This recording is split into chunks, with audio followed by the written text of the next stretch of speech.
Hello everyone, I'm Beastalia14 and here's the February edition of 10 underrated mods for both Fabric and Forge version. As usual, I'll be announcing my favorite mod at the end of the video, so stay tuned. Alright, so here's the video.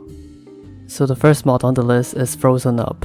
This mod has one new creature into the game called the Chilio. These creatures spawn in snow biomes and they form packs to dig up items such as carrots, potatoes, and even frozen truffles. Speaking of frozen truffles, you can either use this item to tame Chilios, or you can put them into a smoker to get the truffle item. The truffles can be eaten, but you can also use it to craft other food items that will give you special effects. As for the Chilios, after you've tamed it, you'll be able to ask it to follow you around or sit down. It will also shed its warm feathers, which can then be used to craft a Chilio feather lamp that can be turned on or off by right-clicking. Lastly, you can give some sweaters to the Chilios by giving them a block of colored wood and then get the wool back by using shears. Overall, it's a really nice vanilla plus mod that just makes sense in the game.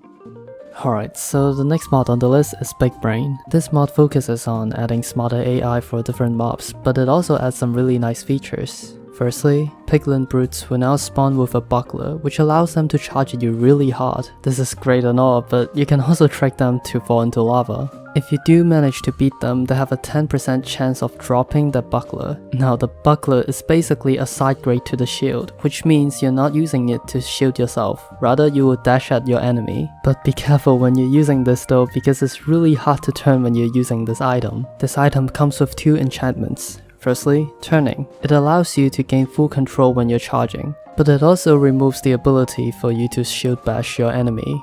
For the next enchantment, Bang, it allows you to make an explosion every time you shield bash an enemy. Be careful though, because the explosion actually harms yourself as well, so be sure to use it wisely. This mod also makes pillagers fall back whenever they're reloading, and make the blindness potion actually useful by affecting the mob visions by 30%.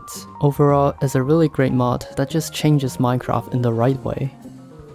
Next up, we have Enhancement. This mod adds new items and crafting system into the game. Firstly, there is now an Enhancement Crucible, which can be used to enhance your armor. However, it comes with a risk when you're using this block. There's a 10% chance of your armor getting destroyed every time you try to enhance your armor, and the more upgrades your armor has, the more likely it's going to break. You can minimize the risk by crafting an Eye of Fire and apply it in the enhancement process. Armor can be enhanced up to 20 times maximum, and the mod owner recommends using automation for this process. This mod also adds two new items into the game, which is a bow that fires a string of arrows from the sky upon landing, and a combustion cell that repairs items in your inventory automatically by consuming fuels such as redstone dust, coal, and lava buckets. The mod owner probably spent a lot of efforts balancing this, and I can totally see how this mod makes sense in the late game survival. Alright, next up we have Go Fish. This mod is a fishing enhancement mod that tries to give you a more rewarding fishing experience by either providing new loot, new aquatic creatures, and also new incentive to fish. This mod adds a lot of new fishing rods into the game, along with a lot of new loots as well. You can also now fish in the end and also in the nether, which is pretty crazy. Some of the fish will give you positive effects when you consume them, so yeah, it's a pretty nice mod to just have installed.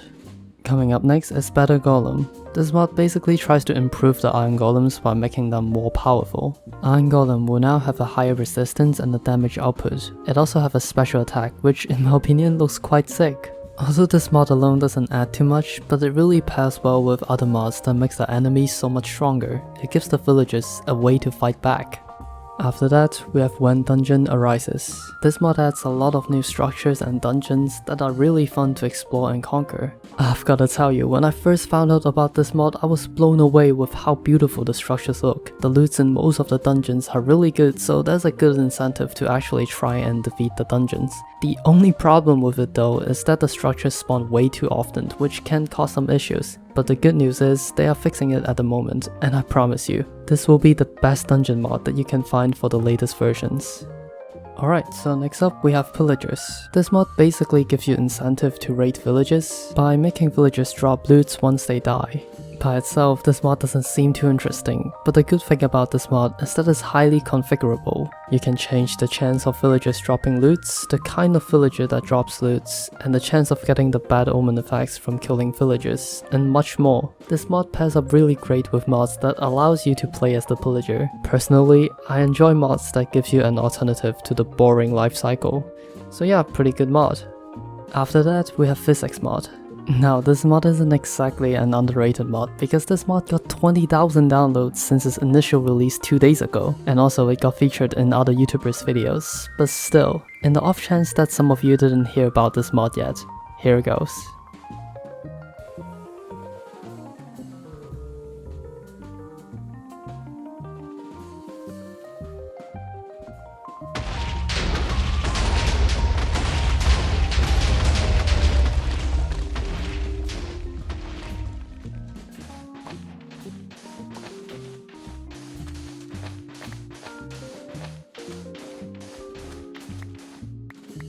Amazing, right?